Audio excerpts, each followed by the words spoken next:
A dog named Jolene may have changed everything, and a painter nobody was looking at cracked a case everyone was convinced they understood, 60 days in, and the Nancy Guthrie investigation just shifted in ways that most people have not fully processed yet. I am Febry. Welcome to the Febry Report. Subscribe right now and turn on notifications, because what I am about to walk you through goes deeper than anything the daily coverage has touched. Let us start where this latest chapter of the investigation begins. Not with the FBI, not with the sheriff, not with the ransom notes, but with a neighbor, a quiet street, and a dog that woke up at 1:40 in the morning and would not stop staring. Jeff Lamy lives approximately 4 doors down from Nancy Guthrie's home in Tucson. He has 2 dogs. One of them is named Jolene. After the Dolly Parton song, he will tell you, if you ask. Jolene is not a puppy. She is not easily agitated. She does not, as a rule, insist on being taken outside in the middle of the night. In 6 years of living in that neighborhood, it has happened, by Jeff Lamy's recollection, exactly twice. The first time was January 11th. The second time was the early morning hours of February 1st, the night Nancy Guthrie was taken. At approximately 1:40 in the morning, Jolene woke Jeff Lamy by licking his face. That is her signal. That is how she communicates urgency. He took her outside. She did not do her business and come back in. She stood in the yard, alert, and stared, specifically, deliberately, and unwaveringly, in the direction of Nancy Guthrie's home.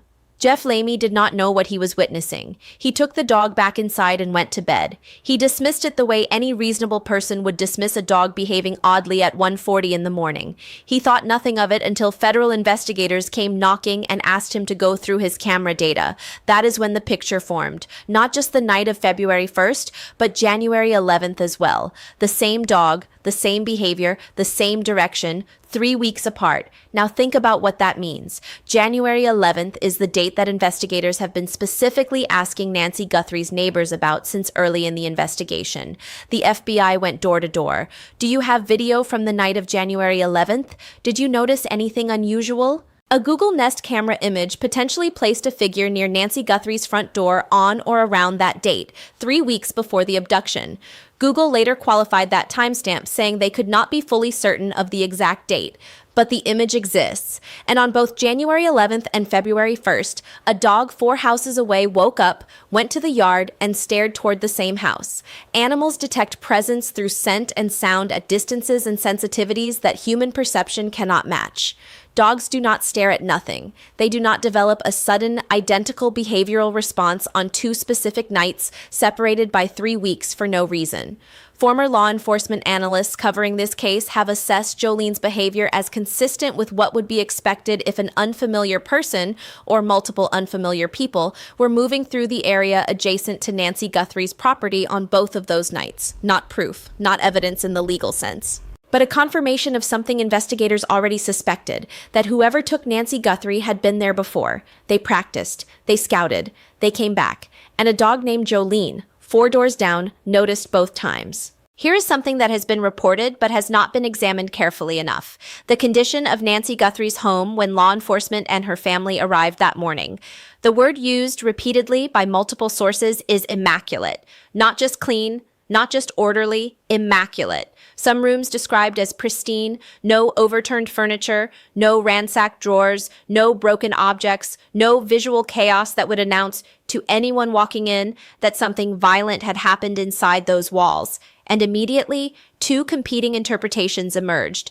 The first interpretation, popular in early coverage, treated the immaculate interior as somehow mysterious, as if the absence of disorder cast doubt on whether a crime had occurred at all. Law enforcement analysts pushed back on this hard, and they were right to. Former SWAT commander Bob Krieger, with 30 years in Pima County law enforcement, walked through the logic plainly. Nancy Guthrie was 84 years old. She could barely walk to her mailbox on a good day. She slept with hearing aids out. She woke up in the dark, confused, frightened, with very limited mobility. The idea that her abductors would have had to knock over lamps and tear pictures off the wall to get her out of the house is not realistic. She could not put up a fight that left the room in shambles. That does not mean nothing happened. It means the perpetrators overpowered someone who, physically, could not overpower them back. The second interpretation, and this is the one that matters forensically, is that the immaculate interior is actually significant evidence, not of innocence, of planning. When investigators enter a home in which a kidnapping has occurred and find that the interior is undisturbed, what it tells them is that the people responsible were disciplined. They came for one specific thing. They executed their objective without creating unnecessary disorder. They were not panicked. They were not improvising. They had a plan and they worked it. The blood at the front door tells the rest of that story. The drops fell straight down. Vertical, no directional movement, no drag. The most analytically consistent explanation, Nancy Guthrie was still on her feet when she reached the threshold. Being guided or held by someone, she made one final attempt to resist at the door, the last point where the outside world was within reach, and something struck her. The blood fell, and she was taken. But here is the detail that Ashley Banfield reported from her own sources, and it has been confirmed across multiple reporting lines since. The blood did not begin at the front door. It began inside. Blood droplets starting in the front foyer area, tracking through the interior threshold, and continuing outside down the front walk. The same continuous pattern from inside to outside. That changes things. Because if the blood begins inside the house, then whatever caused that blood, whatever moment of resistance or impact, happened before she ever reached the exterior. She was already bleeding when she crossed her own front door, and the pattern continued, step by step, to the street. The back door, the flower pots, the gate. These details have been reported, but the full picture of what they mean, taken together, has not been assembled clearly enough in most coverage. Here is what multiple-sourced reporting has confirmed. The back kitchen entrance to Nancy Guthrie's home had two doors, a screen door and a wooden door, and both were propped open. The back gate to the property was also propped open. The objects used to prop them, Nancy Guthrie's own flower pots, not tools brought from outside, not rocks from the ground, her flower pots, objects that were already in that yard, already positioned near those entry points, already familiar to anyone who had spent time studying the layout of that specific property in the dark. Former SWAT commander Bob Krieger offered an assessment that cuts to the heart of what this means operationally. His read, the original plan was to take Nancy Guthrie out through the back, in, through the propped kitchen door, take her. Out through the propped back gate, into a vehicle positioned nearby. Clean, fast, quiet, away from the front of the house where cameras and neighbors have a sightline. Something changed that plan. Investigators, former law enforcement analysts, and retired detectives who have reviewed the publicly available information have consistently pointed to the same likely culprit. A dog. A dog who woke up at 1:40 in the morning and started barking in the direction of Nancy Guthrie's home. Because if you are executing a kidnapping through the back of a property and a dog in the neighborhood starts making noise, you do not wait to find out who is going to come outside to investigate. You adapt. You move to Plan B. Plan B was the front door, and Plan B is why there is blood on the front steps instead of the back gate. Plan B is why the figure on the Nest camera appears at the front of the house. Plan B is why the original egress route through the back was never used. The doors were propped and ready, but something in the dark neighborhood shifted the entire operation. A dog named Jolene staring toward the house at 1:40 in the morning may have forced the hand of whoever was waiting in that backyard. That is an extraordinary detail, and it is one that the investigation has been quietly sitting with for weeks. Now let us talk about the contractors, because this is where the investigation has moved in the past several days, and it is a dimension of the case that requires more explanation than it has been given. Ashley Banfield, whose sourcing in this investigation has been consistent and specific, reported that investigators are now running down contractors and subcontractors, and that the process has been described by a source within the investigation as, quote, a mess. Think about what that means in practical terms. Nancy Guthrie's home was a well-maintained property. Pool maintenance, yard work, HVAC servicing, electrical work, including a panel replacement that required multiple days on site in the weeks leading up to her disappearance. Roofing work. These are not one-time visits. These are people who came back repeatedly, people who saw the layout of the property, people who potentially noted which door was sometimes left unlocked. People who may have seen Nancy's routine when she left, when she came home, when the lights went off at night, and behind the named contractors are the unnamed ones. The day laborers picked up from a parking lot, the subcontractor whose boss never wrote down their last name, the guy who helped frame a roof for 3 days and was paid in cash and was never seen again.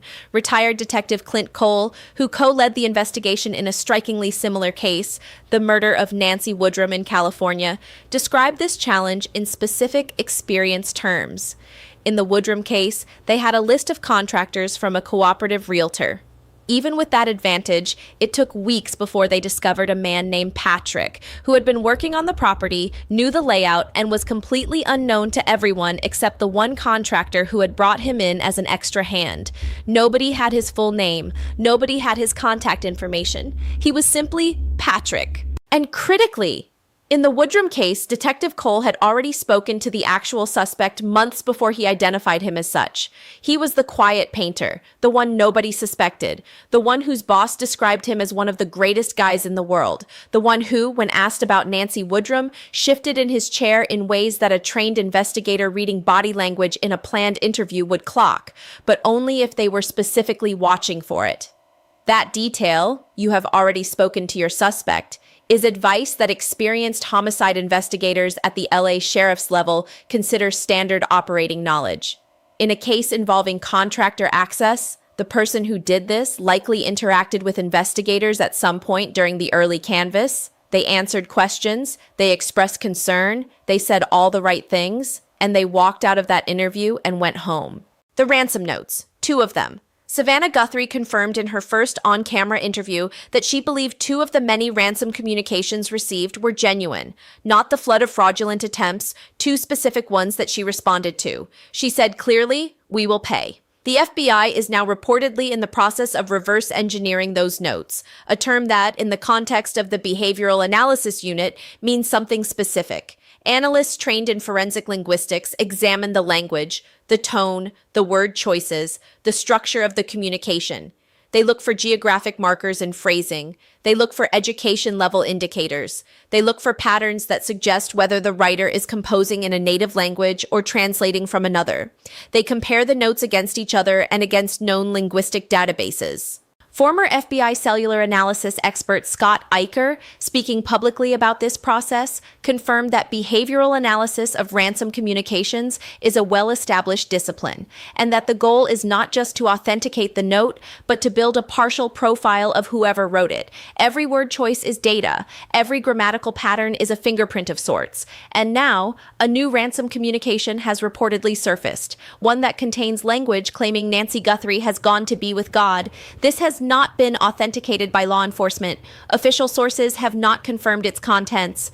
In a case that has attracted dozens of fraudulent and exploitative ransom attempts from the very beginning, the possibility that this is another fabrication cannot be dismissed. But investigators and criminologists who have reviewed similar communications in prior kidnapping cases note that this specific type of language, past tense, declarative, religiously framed, offering closure without offering confirmation, serves a recognizable psychological purpose. It is designed to cause the family to stop pushing, to make them believe the search is pointless, to create enough grief and confusion that the pressure on the perpetrators decreases. Whether it reflects reality or is a calculated attempt at manipulation, only the investigation can ultimately determine. What can be said is that Savannah Guthrie herself, in her public statements, has continued to insist that the investigation is ongoing and that her mother could still be alive. She is not speaking from denial. She has access to information the public does not. Hold on to that. The investigation leadership question has to be addressed, not because it is the most important part of this case, but because it has direct consequences for whether this case gets solved. Pima County Sheriff Chris Nanos has been at the center of intense institutional and public scrutiny since nearly the first days of the investigation. A vote of no confidence from the sheriff's deputies, reportedly unanimous among the hundreds of officers in their union, is not a political maneuver. That is the people who work for you, who have watched you make decisions up close, telling you clearly that they have lost faith in your leadership. A former chief deputy who worked alongside Nanos for over 40 years, the man who had been his supervisor for 30 of those years, who had encouraged him to run for sheriff, and who had then served as his chief deputy, turned publicly against him. His specific criticism: the initial searches were reactive, pressured by public opinion rather than proactive investigative strategy, done because the optics demanded it, not because the investigative logic had arrived there first. That is a damning assessment from someone with that history and that access. The FBI relationship is the other thread. Multiple sources have described the tension in the early days as classic jurisdictional friction, local law enforcement perceiving federal involvement as a challenge to their authority rather than as a resource multiplier. The result? Days, possibly critical days, during which the FBI's substantially greater resources, technology, and kidnapping-specific expertise were not fully integrated into the investigation. When they did gain full access, it was the FBI that identified and secured the Nest camera footage that became the central visual evidence of the case. How much earlier could that footage have been in investigators' hands? That question has not been answered publicly. Former Detective Clint Cole, who has worked cold cases and active homicide investigations for decades, made a point that applies directly here. In high-profile cases of this complexity, experienced investigators reach outside their own agency. Not to bring someone in formally, but to call people who have been to this rodeo more times than they have. To run theories by people who have solved similar cases. To benefit from the specific kind of institutional knowledge that only comes from working dozens of cases instead of two. The lead detective initially assigned to the Nancy Guthrie case had 2 years of experience in the homicide unit. 2 years. On one of the most scrutinized, most complex kidnapping investigations in the country. That is not a criticism of that individual's effort or intelligence. It is a structural decision that was made by someone above them, and it is a decision that the case may still be paying for. There is a parallel case that has been raised in investigative circles, and it is worth understanding in detail because it offers one of the clearest available roadmaps for where the Nancy Guthrie investigation may be heading. Chris Boghossian was an 85-year-old grandfather in Australia. He was kidnapped from his home in February of 2026, the same month as Nancy Guthrie, by armed, masked individuals who came in the night. He was held at an undisclosed location. Neighbors heard screaming. His dogs were barking. No one called the police. When investigators eventually located the place where he had been held, Boghossian was no longer there. But his DNA was everywhere. His blood was at that location. His captors had also been there, which meant their DNA was there too. Chris Boghossian was eventually found deceased. It was believed to be a case of mistaken identity. He had no criminal connections. He was taken because someone chose the wrong target.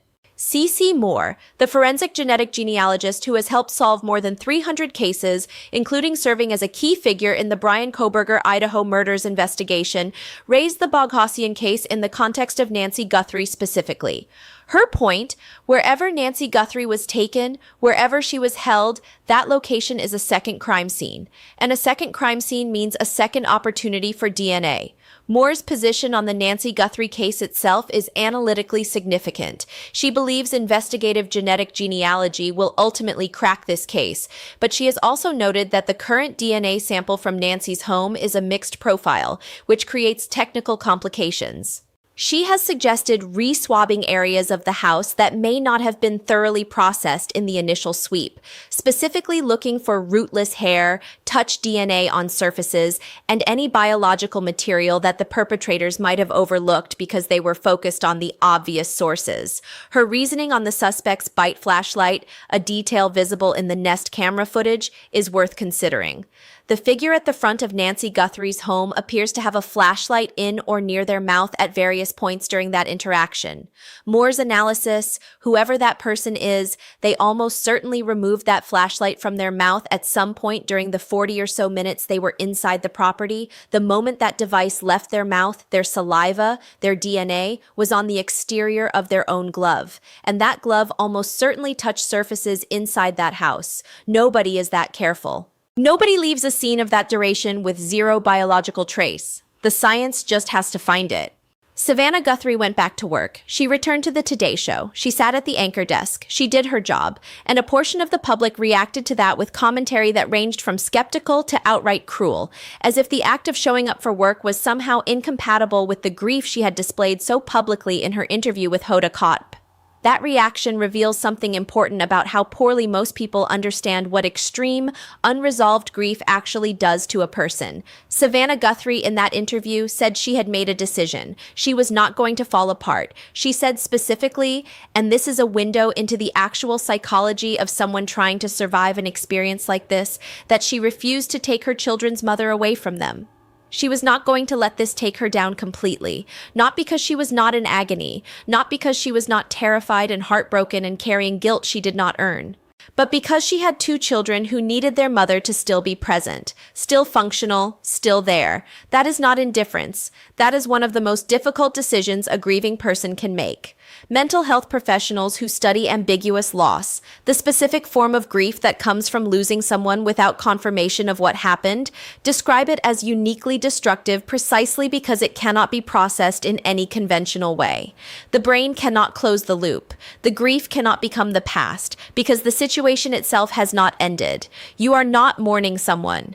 You are suspended in the permanent present tense of not knowing. And in that suspension, the only way to keep moving is to do the things you know how to do. Put one foot in front of the other. Show up, carry it, and keep going. Savannah Guthrie, sitting at that anchor desk, was not pretending her mother wasn't missing. She was doing the only thing available to her that preserved her ability to function for her family and to keep her mother's name in front of the country that might hold the key to finding her. That is not something that should be criticized. It is something that deserves a great deal of respect. Let me bring together every active thread in this investigation, because the full picture assembled tells a more coherent story than any single report has been able to convey. The surveillance operation began at minimum 3 weeks before the abduction. Dog behavior on January 11th and February 1st confirms a pattern of nighttime presence near the property on both dates. Investigators have been specifically asking neighbors for footage from both of those dates, and from the weekends of late January, suggesting a theory that the person or people responsible had a conventional weekday job and used weekend nights for reconnaissance. The plan was to exit through the back. The kitchen screen door and wooden door were both propped open. The back gate was propped open. Nancy's own flower pots were used as the propping mechanism, indicating prior familiarity with the yard layout. The original egress route was abandoned, almost certainly due to the neighborhood dog alerting. The operation shifted to Plan B, exit through the front. The blood evidence begins inside the home, in the front foyer area, and continues through the front threshold and down the exterior walk. The pattern is consistent with Nancy Guthrie being upright and moving, or being guided, when the impact that caused the bleeding occurred. The front security door, which could not have been broken from the outside, was opened from within, confirming that at least one individual was already inside the house before the figure visible on the Nest camera arrived at the front. The FBI is reverse engineering 2 ransom notes that Savannah Guthrie has indicated she believes are genuine. A new ransom communication has reportedly emerged, unverified, unauthenticated, claiming Nancy has gone to be with God. The investigation continues to process DNA evidence, contractor work orders, vehicle surveillance footage from nearby commercial locations, and cell tower and geofencing data that may already have identified patterns of device presence in the neighborhood. A retired detective with one of the most relevant, comparable case histories available has stated publicly, "You have probably already spoken to your suspect. They were likely cooperative during the early canvass. They said all the right things. They walked out of that first conversation and went home. The investigation is not cold, the science does not expire, and the pressure of $1 million plus reward does not decrease over time. It compounds." There is a moment in the Nancy Woodrum case, the case that Detective Clint Cole worked and solved, the case that is so similar to this one in so many ways, where a legal clerk named Nancy sat down and said something that changed the direction of the entire investigation. She said, "You need to go back and look at the painter. Not the angry contractor, not the suspicious realtor, the quiet painter who had nothing remarkable about him, who was polite, who said Nancy was lovely, whose boss vouched for him completely. The painter. Cases break not because investigators suddenly find a piece of evidence that was never there. They break because someone, sometimes a detective, sometimes a clerk, sometimes a neighbor with a dog, notices something that was always there, waiting to be noticed. A dog named Jolene woke up twice, 3 weeks apart, on the 2 nights that matter most in this entire investigation. She stared toward the same house. She would not come back inside. She knew something was wrong before any human being in that neighborhood had any reason to suspect it. The flower pots that were never brought from outside, the back gate that was already open, the plan that changed because something in the dark shifted, the ransom notes that the FBI is examining word by word, the contractors whose names are being tracked down across a border town where tracking names is difficult and slow, the DNA that is still on surfaces in that house waiting to be matched to someone. This case is not over. It is building toward something, quietly, methodically, in the way that investigations like this one always build, not in the news cycle, but in the lab, in the database, in the interview room where a detective is planning questions in the order they want to ask them and waiting for the moment when a stomach gurgles and a body changes and the person sitting across the table from them gives themselves away without saying a word. Whoever did this is out there right now, living with what they know. And the thing about living with something like this is that it does not get lighter with time. It gets heavier. Every day that passes is another day of carrying it. Every news cycle that keeps this case alive is another day where the person sitting on that information has to wonder whether today is the day. The FBI tip line is 1-800-CALL-FBI, anonymous, no arrest required, no conviction required, over $1 million. And if money is not the motivation, if you just need to stop carrying whatever you are carrying, that number still works. Nancy Guthrie deserves to come home. Her family deserves to know what happened. And the person who has the missing piece of this story deserves the chance to be the one who ends it, on their terms, before the investigation ends it on theirs. If this video gave you something, a detail, a perspective, a connection you had not seen before, share it right now. One share could reach the person who changes everything. Like this video so it reaches more people who are still fighting for answers. And if the Febry report is new to you, this is what we do here. We go past the headline, we stay with it, we look at it from every angle until the picture becomes clear. I am Febry. This is the Febry report. Thank you for being here.